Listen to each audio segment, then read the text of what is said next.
Everybody. All right, let's talk about friction as it applies to certain applications with frames or machines. So let's start with something like this, a thread. So for example, this could be connected to a motor, and it could be a component of a machine, or it could be, say, like a height adjustable support. In any case, what we want to know is how much torque would it take to overcome static friction. So imagine like this is a box, and let's say this is top view. There's a box, and you apply a force this way, and then there's going to be friction opposing your motion, right, this way. So this is the force by the person, and then you have some amount of friction, let's say at most this much static friction. So how much force do you need to apply to overcome the maximum static friction? If you can exceed it, then it'll be moving, and then it'll be kinetic friction. But imagine this is on like a track that's curved like this, right? So you apply a force, and then the motion goes kind of in a circle. And then if it's some radius, this R cross this F is a torque. So now imagine you have a bunch of boxes piled up like this, right? So then you're trying to push all these boxes around this circular track. That's kind of the concept behind how much torque it takes to overcome the static friction of a thread. Okay, and then from this point, these applications in this particular video is all about plugging numbers in a formula. And I have confidence that you know how to plug numbers into a formula. So in reality, I don't really need to ask you about it on an exam, and I won't. So threads and bearings, I won't ask, because you don't need to prove to me that you know how to plug numbers into a formula. I believe that you know how to do it.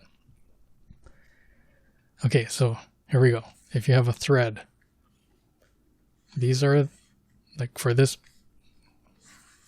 diagram, this picture, you have the pitch here, which is the vertical spacing between these threads. And then there's some angle here.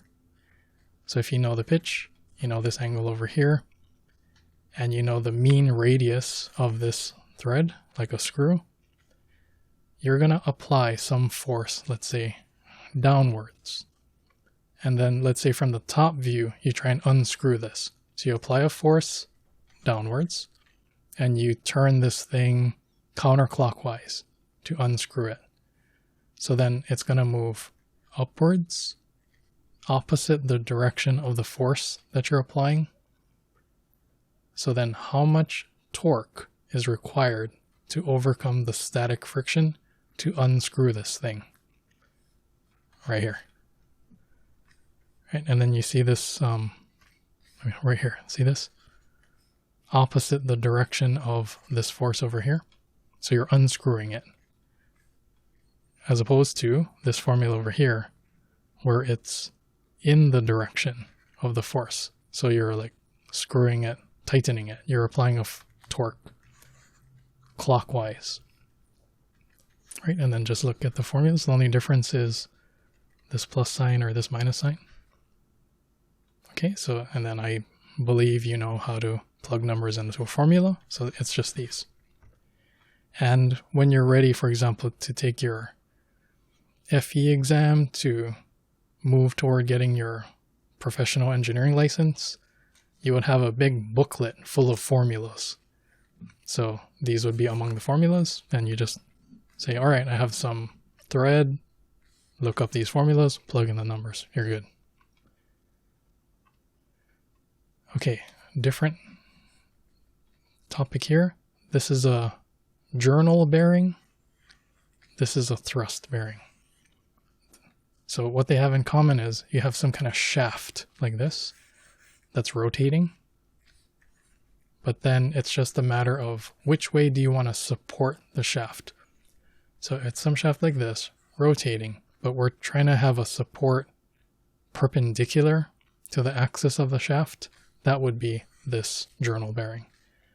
Compared to, this is a shaft rotating. We're trying to provide a support along the axis, this way, along the axis of the shaft. So axial support. Okay, so then how much torque is required to overcome static friction for a journal bearing?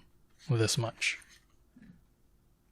How much torque is required to turn a thrust bearing that's rotating?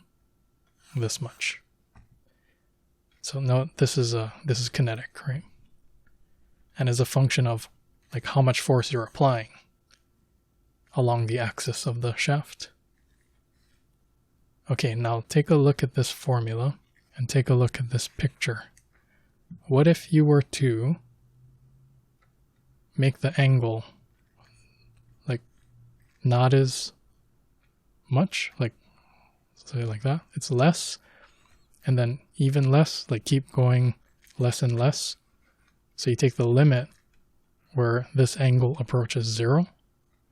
So then you see over here, cosine of 0 would be 1. And you make this approach 0. So over here, cosine of alpha will turn into 1. Ri, we'll just cross it out, those will be 0. So then it'll reduce to 2/3 mu k f times r. And what would that look like? It would just be flat, and then this shaft, which that is right here. A flat-ended shaft. Okay, and notice that if we were to load it this way, that would be a journal bearing. Now, what's the point of this? The point of this is to bring us to what is called a clutch. So clutch is like if you just have two flat plates. So how much torque would be required to overcome static friction for a clutch before it slips is, look at the form of this, look at the form of this. Similar, right? This is, the difference is that's kinetic friction for when the thrust bearing is already rotating. But the application for a clutch, we don't want the clutch to slip, so we want to know that limit where slip is impending. And there we go. Okay, so I trust you know how to plug numbers into formulas. For our next topics, we'll discuss wedges, where there isn't really a formula to just plug numbers in. And then belt friction, where there is a formula, but it'll take some explanation as to what numbers go in there and how to get those numbers. Okay, so stay tuned for those videos. I see you on those.